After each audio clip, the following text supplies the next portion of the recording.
Welcome everyone to the session on levelling up CX. So I'm Martin Taylor, co-founder and deputy CEO of Content Guru, stand over there with the racing car. So this is levelling up not in the sense of kind of political levelling up or HS2 or the North or anything like that. This is about moving your service up a level. And I'll apologise up front, the slides were put together by a colleague who comes from the gaming industry, so you might be able to tell us a few gaming references in there for some of you. And he came from Rockstar Games. So, right, let's get cracking. I'll try and leave plenty of time for some interaction, for some Q&A. So we're going to look at three things really. Firstly, generative AI, you can't get away from it. A year into the era of ChatGPT, it's very much part of it. And I view contact center and customer experience as kind of ground zero for AI. It's the first place where it can really be deployed in business to good effect. A lot of what you hear kind of on the news is theoretical. Will it be unleashing Skynet, mass unemployment, etc.? Whereas here, we are now already able to introduce considerable efficiencies into how we provide contact center services. And there's integration of these generative AI technologies into leading CCaaS or contact center as a service cloud platforms like our own. So we'll be having a look at some examples of that in a minute. You've got the pre, during and post, so you'll hear that I like to kind of break down where we can apply these technologies into these three areas, and then we'll be having a look at a couple of examples where AI has been in progress and actually delivered some results with some of our customers. So we all have different motivations as to what we want from AI. So we could be an employer, player one as it is here. Employers are looking for more efficiency. So they've got obviously this large workforce of contact center agents, and even though it's very much an optimized work environment, it's still the case that there is considerable scope for improving efficiency. And employers are kind of big into that. Plenty of scope for this, as I say. I was recently at a police force, sitting in the control room, listening to 101 calls. We work quite a lot in police. This wasn't one of our customers, but they'd asked us to come and have a look at how they're doing things. And I noted just how much of the time was being spent not actually on the call, but typing up and writing up during and then a long time after the call. And when we had the wash-up with the chiefs the next morning, they said, yeah, we spent only 40% of the time on calls, the other 60% is on writing up post-call activity. So I noticed that the right-hand screen, the agent was using WordPad, they were typing up lots of notes, and then when the call ended, the real work began, writing those into a number of forms, which then created a 101 case. So I said, well, what would happen if, from that 60% of post-call work, if we took a third off that, and we put it on top of the 40% when you're speaking to the public? That would be effectively like you've got 50% more time with the public. They thought that would be almost miraculous. And actually, you can see with today's AI technologies, we can absolutely deliver on that by cutting down a lot of that typing up type of work. So player two for us is the customer. So the customer wants this better customer experience. We're all about delivering CX. So CX is the big differentiator now. It has been really since the pandemic. Companies, businesses, even government departments use CX to differentiate themselves from similar producers and to gain a competitive advantage.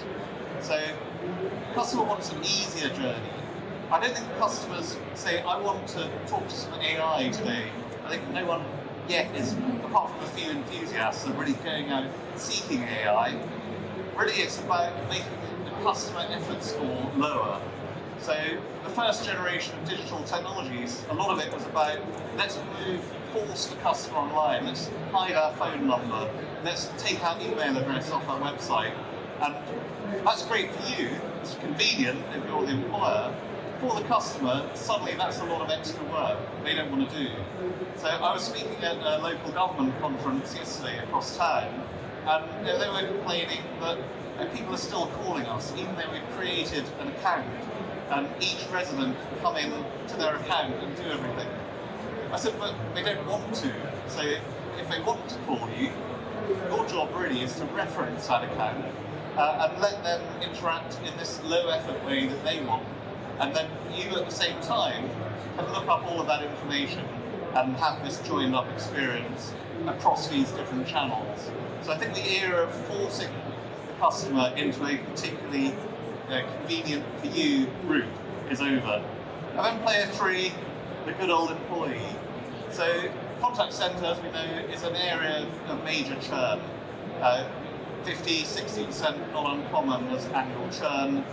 Not uncommon as well as a 12-week training program, learning all these tabs you've got to go to, where you've got to go to look up information, where you've got to type that information into afterwards. So again, for the employee, they want to reduce some of the drudgery that's associated with their work. They want to get away from asking really basic questions: who are you and what do you want? What's your account number? Looking up information, same sort of thing every time. Or trying to find more difficult to access information that's hidden away in some kind of obscure silo of the data system. So they want the easy life where they can concentrate on what they want to do, which is to help people. I think primarily people want to work in a contact centre because they're the kind of people that want to help others. They get frustrated when the technology gets in the way of helping, and then they're pleased when the technology is there. It's feeding them with the information they need. It's cutting down on this typing up and a lot of the drudgery. So there are different motivations for all of these different players in the game. So let's have a quick look at generative AI. I'm not going to do a kind of comprehensive look at it. AI, as you will have heard, is not new. It goes back to the 50s, apparently, the initial versions of it, Alan Turing, etc. There have been many different manifestations of it over the years. NLP is the kind of AI technology that really emerged in the last 5 or so years, replacing automatic speech recognition and template phone-in-based recognizers. NLP is a very well proven and trustworthy piece of AI now. So you put it at the front of a service, at the top of the queue. You'll find, for example, if you call NHS 111 in London, a lot of the calls now will ask you before you go into the queue, why are you calling 111 today? And so getting that basic information and then taking them into the right part of the queue, or potentially sending them information they can fill in on an online form on their mobile phone, making use of the time that we're expecting them to wait. NLP can also be used during the call, so it's the driver of all the transcription and translation services that we hear about, and where generative AI plays a role. So NLP, a key building block in this kind of soup, really. Large language models kind of building on that. They think of the 3 words predictor that you get on your phone when you're typing an email. It's basically a bigger version of that, what's going to come next, but obviously it's large, so it can produce whole sentences, it can fill in with context.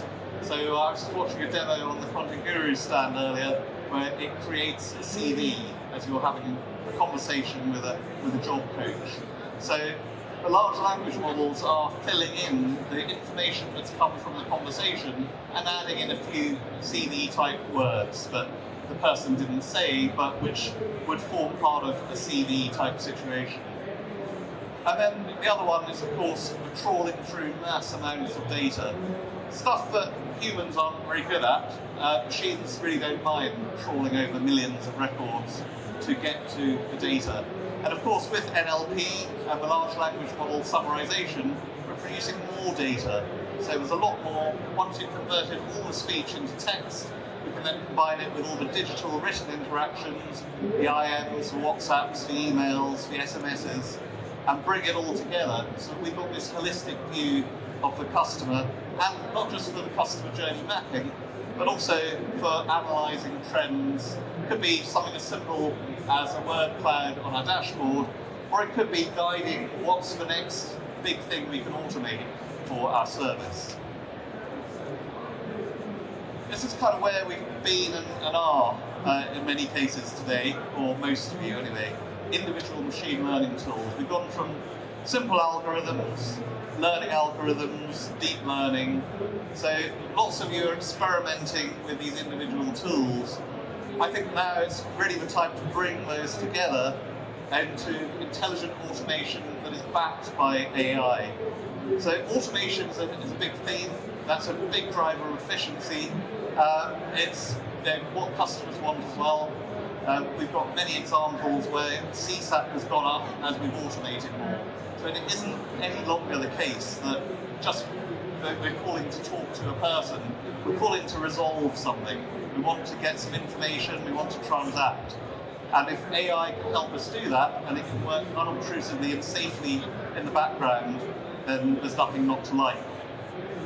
Then we're on to the digital customer experience. This is kind of where it's realistic to aspire to be today. So first generation digitalization, all about websites, mobile apps. Now it's really this joined up experience, it's omni-channel. The customer wanting to be treated in much the same way, regardless of how they come to interact. And then where we want to get to is, of course, the end game of artificially intelligent contact centers. We've got parts of that now, but a year ago, everyone was asking me, can I get rid of all my agents now and replace them with AI and just have the consumers talk straight to the AI? It's about a much more nuanced conversation now about AI-backed contact centers, AI automating some of the simple inquiries, AI supporting the agents with the information they need, AI doing the write-ups and helping with the audits. But probably eventually the AI will be good enough, it will stop hallucinating, and sometime in the future we probably will be mainly talking to machines. But for the foreseeable future, I think there are going to be contact center agents.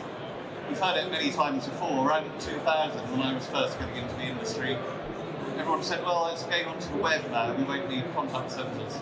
Well, there were more contact centers after that time and more agents.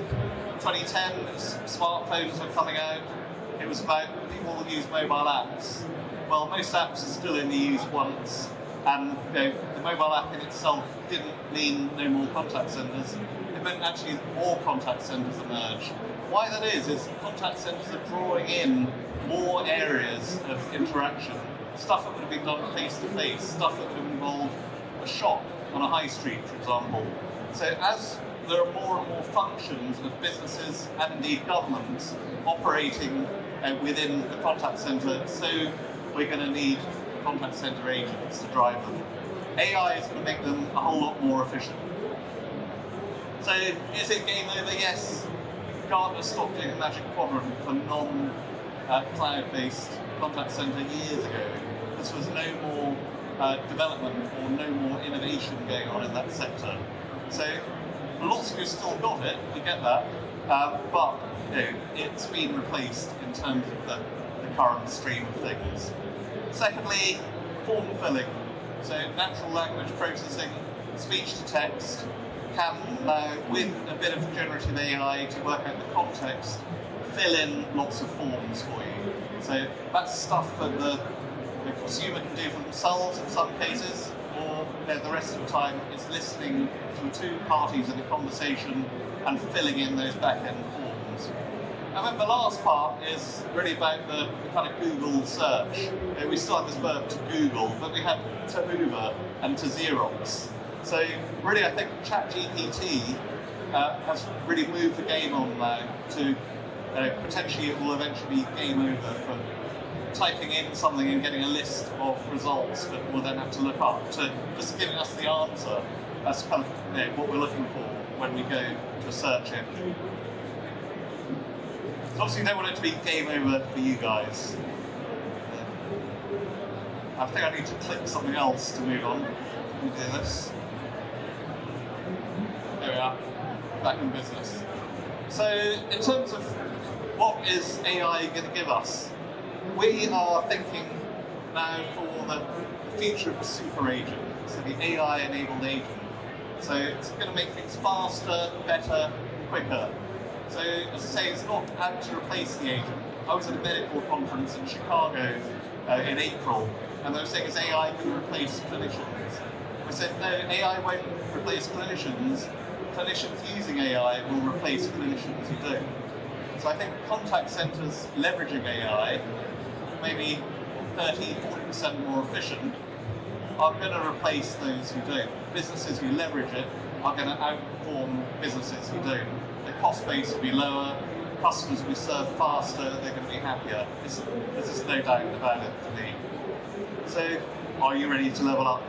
Evidently, you're all sat here. So I'm considering now the kind of before, during and after aspect. So we're going to go from this kind of PlayStation 1, hopefully you'll all be on the sort of PS5 type level in no time. So it will help us to scale up and reduce costs at the same time. So there's a bit of alchemy involved. So taking the soup, we've put things here into the before, the during and the after. So getting things ready, doing some intelligent self-service, finding the right resource. It could be a human resource, it could be a machine resource. But based on what it is you're saying you want, we're going to get you the right person or the right part of the service to get you on your way as quickly as possible. The mid-blue there, that's stuff that's going on during the interaction, usually during the call. So rather than the 10 to 15% of time spent looking things up currently, by listening to the two parties, particularly the calling party or the customer, we're going to put information right there in front of the agent from approved data sources. So you'll be worrying probably about hallucination at this point, which still affects about 15 to 20% of generative AI. You can reduce that by looking at just approved sources of information. So it could be your own intranet. Furthermore, you can have a version where it produces up to 5 references. So if you as the agent are slightly doubtful about the answer that is in front of you, you can click through and look at the original information from your own approved sources that backs up and has produced that summary for you. And then afterwards, that whole write-up, the wrap, we can automate the wrap. CSAT, so customer satisfaction is gold dust, but like gold, it's quite hard to unearth. So only 4 to 5% of people are going to respond to these CSAT questions. Consumers, citizens everywhere have got survey fatigue. They get kind of annoyed. Very active asking them a bunch of questions can lead to them being less satisfied. So what we can do is use the AI to analyse the call. How do we think it went? And then what measures do we think indicated satisfaction? We weren't talking over each other. Things seem to get answered properly. The compliance statements were uttered in the correct order. Then we can compare, or as we say, calibrate those against the actual answers that we get from those 4 or 5% who respond to our CSAT surveys. And once you've got those calibrated, you can effectively be CSAT scoring 100% of your interactions, and you'll continue to compare those against those real answers that you get. And then afterwards, of course, auditing. Auditing is important, but it uses manager-level people, and often they're wasting a lot of their valuable time and expensive time in finding recordings that need to be audited, finding the right records. So we can reduce a lot of that by doing that auto-selection for them. I compare it to employing a top chef and then sending them to the supermarket to buy all the ingredients. You want them at the stove doing the cooking. So effectively AI is your sous chef. So pre-call, who are they and what do they want? Who do they need to talk to or what do they need to talk to? And then getting things ready to put on screen for the agent. So it could well be that we've asked why you're calling, we've sent you a link to an online form based on the things you're calling about. The length of that form suggested by the estimated wait time. We know how long we've got 5 minutes here to work with. Get that form filled, or part filled, and then let's put that in front of the agent. So we can have a shorter and more focused interaction. So the next stage is during the call. So putting the answers on the screen in front of the agent. So that whole script assistance doesn't just save the agent time in looking things up and cut out 10 to 15% of looking up time and put Mozart's recordings out of business. It also means that that agent won't need to be trained so much in where to find all this information because it's been done for them. So maybe our 12-week training time would be looking to come down to 3 weeks, 2 weeks, and still have an effective experience, particularly as they're going to be monitored by the AI. So we've got some kind of stats along the bottom here. Yeah, I think we all get that it's going to be important. And then afterwards, of course, if you remember my police story, 60% of time is spent afterwards. They want 60% of time to be spent talking to the public and reducing that 101 queue from half an hour to just a few minutes. So let's do that right up. Take a long and rambling conversation and put it into 100 words so that next time we interact with that person, we can see straight away the context of their previous inquiry or the previous 5 inquiries, and then the automated reporting and editing.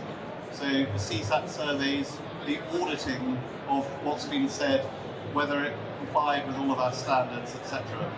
So before, during, and after, that's what it's all about. Oops. So, why is now the time? Because the consumer is ready. They've got the device in their hand. They've got the smartphone.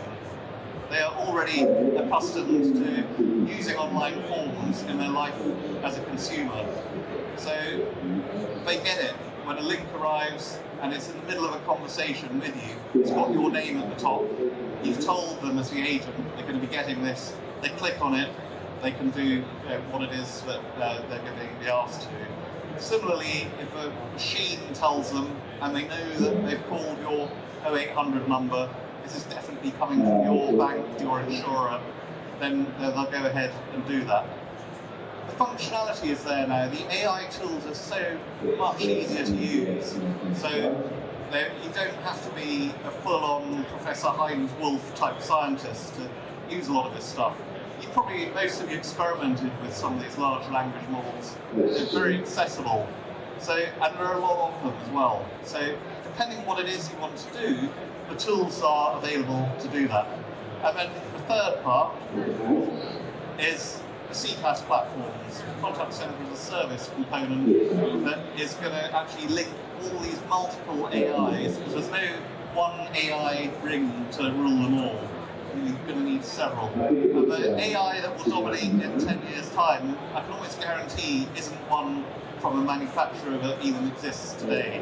So the CCaaS vendors, part of our job, we all have AI teams, we certainly do at Content Guru, is tracking, working with, developing alongside the emerging and existing AI providers. Because you don't need to do that because it's being done for you. You just need to decide what it is you want to do and access it. So if we think about developing AI, then this is a model I've kind of borrowed from the Mayo Clinic. Data, discovery, validation, deployment. So lots of the talk on AI is about the development of AI, GPT-4 versus Llama versus GPT 3.5, etc. What you should be thinking about is deployment.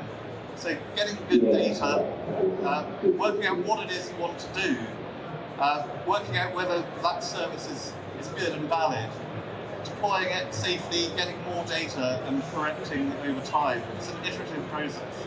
Just like AI itself is a development journey. It's not something that's just done already or that didn't exist before today.